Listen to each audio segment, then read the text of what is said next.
Hi അസ്സാം വലൈക്കും, welcome back. അപ്പോൾ ഇന്നത്തെ എൻ്റെ നാടൻ റെസിപ്പി എന്താണെന്ന് വെച്ചാൽ നല്ല ടേസ്റ്റുള്ളൊരു പാവയ്ക്ക കറിയാണ് കേട്ടോ. ഒട്ടും തന്നെ കയ്പ്പുണ്ടാവില്ല. നിങ്ങളൊന്ന് ഉണ്ടാക്കി നോക്കി, നല്ല ടേസ്റ്റാണ്. ഇഷ്ടമില്ലാത്തവരും, പാവയ്ക്ക ഇഷ്ടമില്ലാത്തവരും കയ്പ്പങ്ങ ഇഷ്ടമില്ലാത്തവരൊക്കെ നന്നായി കഴിച്ചോളൂ കേട്ടോ. ഒരു തുള്ളി പോലും കയ്പ്പ് അറിയില്ല. അപ്പോൾ നമുക്ക് വീഡിയോയിലേക്ക് പോകാം, എങ്ങനെ ഉണ്ടാക്കാൻ നോക്കാം. അപ്പോൾ അതിന് ഞാനൊരു ചട്ടി അടുപ്പത്തേക്ക് വെച്ചിട്ട് അതിലേക്ക് വെളിച്ചെണ്ണ ഒഴിച്ചു കൊടുക്കുന്നുണ്ട്. ഒരു 3 ടേബിൾ സ്പൂണോളം ഒഴിച്ചു കൊടുത്തിട്ടുണ്ട്. അത് പാവയ്ക്ക ഇതിൽ എണ്ണ ചൂടായി വരുമ്പോൾ അതിലേക്ക് 300 ഗ്രാം പാവയ്ക്കയാണ് കേട്ടോ ഞാൻ ഇട്ട് കൊടുത്തിട്ടുള്ളത്. അത് നന്നായി ആ എണ്ണയിൽ വഴറ്റിയെടുക്കണം കേട്ടോ. നല്ലതുപോലെ വഴറ്റിയെടുക്കണം, എന്നാലേ കയ്പ്പില്ലാണ്ടിരിക്കുള്ളൂ. ഞാൻ വെള്ള കളർ പാവയ്ക്കയാണ് എടുത്തിട്ടുള്ളത്.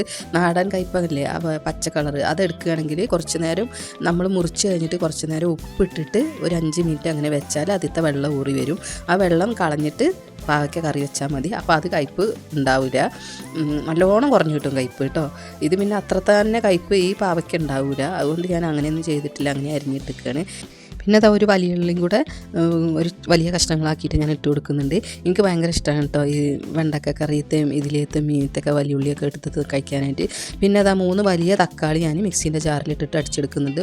3 വലിയ തക്കാളിയാണ് കേട്ടോ ഞാൻ എടുത്തിട്ടുള്ളത്. എല്ലാം കൂടെ കാണിച്ച് നിങ്ങളെ വീഡിയോ ലെങ്തി ആക്കണ്ടെന്ന് വിചാരിച്ചിട്ടാണ് അത് അടിച്ച് മാറ്റി വെക്കുക.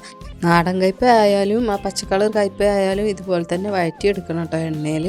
ഞാൻ പറയാൻ വിട്ടുപോയതാണ്. ഇപ്പോൾ പാവയ്ക്ക് വഴറ്റി വന്നപ്പോൾ ഞാനിത് അതിലേക്ക് 2 ടീസ്പൂൺ മല്ലിപ്പൊടി, 1 ടീസ്പൂൺ മുളക് പൊടി, 1/2 ടീസ്പൂൺ മഞ്ഞൾപ്പൊടി ഇട്ട് കൊടുത്തിട്ട് ആ എണ്ണയിൽ തന്നെ ഒന്ന് വഴറ്റിയെടുക്കുന്നുണ്ട്.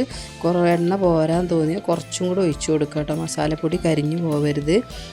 ഒരു ടീസ്പൂണും കൂടെ ഒഴിച്ചു കൊടുക്കുക. ഇതിലേക്ക് അത്യാവശ്യം എണ്ണ വേണം കേട്ടോ, എന്നാലേ കറി ടേസ്റ്റ് ഉണ്ടാവുള്ളൂ. വെളിച്ചെണ്ണ അത്യാവശ്യം വേണം, എന്നാൽ എന്തെങ്കിലും തന്നെ കറി ടേസ്റ്റ് ഉണ്ടാവുള്ളൂ, കയ്പ്പ് അറിയാണ്ട് നിൽക്കുള്ളൂ കേട്ടോ. അത് മസാലപ്പൊടി അതിലൊന്ന് നന്നായി വഴണ്ടി വന്നതിന് ശേഷം അതിലേക്ക് ഞാൻ അരച്ച് വെച്ച ടൊമാറ്റോ ചേർത്ത് കൊടുക്കുന്നുണ്ട്. അത് ഇട്ടിട്ട് നല്ലോണം ഒന്ന് മിക്സ് ചെയ്ത് കൊടുത്തിട്ട് 2 മിനിറ്റ് ഒന്ന് തിളപ്പിച്ചെടുക്കണം കേട്ടോ. 2 മിനിറ്റ് തിളപ്പിച്ചെടുക്കുക. അതവിടെ തിളക്കട്ടെ. അതിൻ്റെ ഇടയ്ക്ക് മീൻ നമുക്ക് പൊരിക്കാനുണ്ട്, അതൊന്ന് മസാല തേച്ചിട്ട് അതൊന്ന് പൊരിച്ചെടുക്കണം. മീനില്ലാത്തൊരു ദിവസം വളരെ കുറവാണ് കേട്ടോ ഞങ്ങളുടെ വീട്ടിൽ. എല്ലാവർക്കും വേണം, നമുക്ക് എന്തായാലും ചെറുതായിട്ടൊന്ന് സൈഡിൽ ഡിഷായിട്ട് വേണമല്ലോ. അപ്പോൾ അതൊന്ന് മസാല തേച്ച് അവിടെ മാറ്റി വെച്ചിട്ടുണ്ട്. അപ്പോൾ അതൊന്ന് 2 മിനിറ്റ് നന്നായി തിളച്ച് വന്നതിൻ്റെ ശേഷം അതിലേക്ക് ആവശ്യത്തിന് വെള്ളം ഒഴിച്ചു കൊടുക്കുക. പിന്നെ അതിലേക്ക് വലിയൊരു നെല്ലിക്കൻ്റെ വലിപ്പത്തിൽ പുളി ഇട്ട് കൊടുക്കണം കേട്ടോ. പുളി പിഴിഞ്ഞ് ഒഴിച്ച് കൊടുക്കുന്നവർക്ക് അങ്ങനെ ഒഴിച്ച് കൊടുക്കുക, അല്ലാത്തവർക്ക് അങ്ങനെ ഇട്ട് കൊടുക്കുക. ഞാൻ മിക്കവാറും കറിയിലേക്ക് അങ്ങനെ ഇട്ട് കൊടുക്കലാണ്. അപ്പോൾ പിന്നെ വേണ്ടത് നമുക്ക് ഒരു അരമുറിയും പിന്നെ കാലും കൂടെ 1/4 തേങ്ങോളം ഞാൻ എടുത്തിട്ടുണ്ട് കേട്ടോ. വലിയ തേങ്ങ അല്ല, ഒരു മീഡിയം സൈസ് തേങ്ങയാണ്. അതിലേക്ക് ഒരു 10 അല്ലി വെളുത്തുള്ളി ഇട്ട് കൊടുത്തിട്ടുണ്ട്. 1 ടീസ്പൂൺ പെരിഞ്ജീരകം, 1 വലിയ ഉള്ളി ചേർത്ത് കൊടുത്തിട്ടുണ്ട് കേട്ടോ അരിഞ്ഞിട്ട്. എന്നിട്ട് ഇത് നന്നായി നമുക്കൊന്ന് വറുത്തെടുക്കണം. നല്ല ബ്രൗൺ കളറാകുന്നവരെ വറുക്കൊന്നും വേണ്ട. കറിവേപ്പിലുണ്ടെങ്കിൽ അതും ഇട്ട് കൊടുക്കുക കേട്ടോ. നമുക്കൊരു മണം വരുമല്ലോ തേങ്ങ വറുക്കുമ്പോൾ, അതുപോലെ ആ ഒരു സ്മെല്ല് വരുന്ന 2 മിനിറ്റും കൂടെ വറുത്ത് കൊടുക്കുക. അതുപോലെ നന്നായി തേങ്ങ ഒന്ന് വറുത്തെടുക്കണം കേട്ടോ. അപ്പോൾ നമുക്ക് തേങ്ങ നന്നായി വറുത്തെടുക്കുക. അതിൻ്റെ ഇടയിൽ നമുക്ക് കറി ഒന്ന് ഇളക്കി കൊടുക്കുക, അടി പിടിക്കാതിരിക്കാൻ. നമ്മൾ ഈ മസാലയിൽ നല്ലോണം ഒരു 10 മിനിറ്റെങ്കിലും നന്നായി സിമ്മിലിട്ടിട്ട് പാവയ്ക്ക തിളപ്പിച്ചെടുക്കണം കേട്ടോ കറി. അപ്പോഴാണ് പാവയ്ക്കയ്ക്ക് കയ്പ്പറിയാണ്ടിരിക്കുള്ളൂ. അപ്പോൾ ഇതുപോലെ നല്ലതുപോലെ വറുത്തെടുക്കുക. അത് മിക്സിയിലിട്ടിട്ട് നമുക്ക് അരച്ച് മാറ്റി വെക്കാം കേട്ടോ. അപ്പോൾ അത് അവിടെ അരച്ച് മാറ്റി വെച്ചിട്ട് പാവയ്ക്ക അവിടെ കുറച്ച് തിളച്ച് വേവട്ടെ മെല്ലെ, എന്നാലേ കയ്പ്പില്ലാണ്ടിരിക്കുള്ളൂ. മക്കളൊക്കെ കഴിക്കണമല്ലോ നമുക്ക്. അപ്പോഴേക്കും ഞാൻ ഈ മീനൊന്ന് വറുത്തെടുക്കട്ടെ.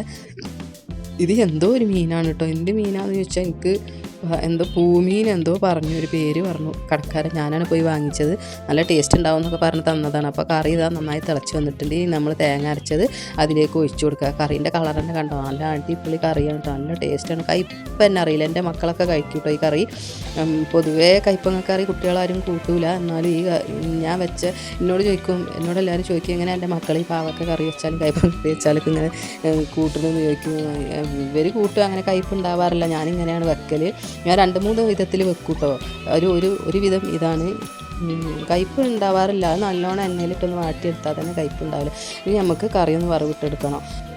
അപ്പോൾ അതിന് വേണ്ടിയിട്ട് ഞാൻ ഒരു ചട്ടി അടുപ്പത്തേക്ക് വെച്ചിട്ട് അതിലേക്ക് ഞാൻ 2 ടീസ്പൂൺ വെളിച്ചെണ്ണ ഒഴിച്ച് കൊടുത്തിട്ടുണ്ട്. വെളിച്ചെണ്ണൻ്റെ സ്ഥിതിയാണ് കേട്ടോ, ഞങ്ങളുടെ നാട്ടിലെ തണുപ്പുകൊണ്ടാണ് ഇതിങ്ങനെ. എന്നിട്ട് 1 ടീസ്പൂൺ കടുക് ഇട്ട് കൊടുത്തിട്ടുണ്ട്. ഉലുവ ഇട്ട് കൊടുക്കണ്ട കേട്ടോ, ചിലവർ ഉലുവ ഇട്ട് കൊടുക്കുന്നത് കാണാം. പാവയ്ക്ക കറിക്ക് ഉലുവ ഇട്ട് കൊടുക്കരുത്, ഒരു കയ്പ്പ് വരുന്ന പോലെ എനിക്ക് തോന്നിയിട്ടുണ്ട്. നിങ്ങൾക്ക് എങ്ങനെയാണെന്ന് അറിഞ്ഞുകൂടാ, അതുകൊണ്ട് ഞാൻ ഇട്ട് കൊടുക്കാറില്ല. കറിവേപ്പിലുണ്ടെങ്കിൽ അത് ഇട്ട് കൊടുക്കുക. പിന്നെ അപ്പോൾ നമ്മളെ കറി ഇവിടെ സെറ്റായിട്ടുണ്ട്.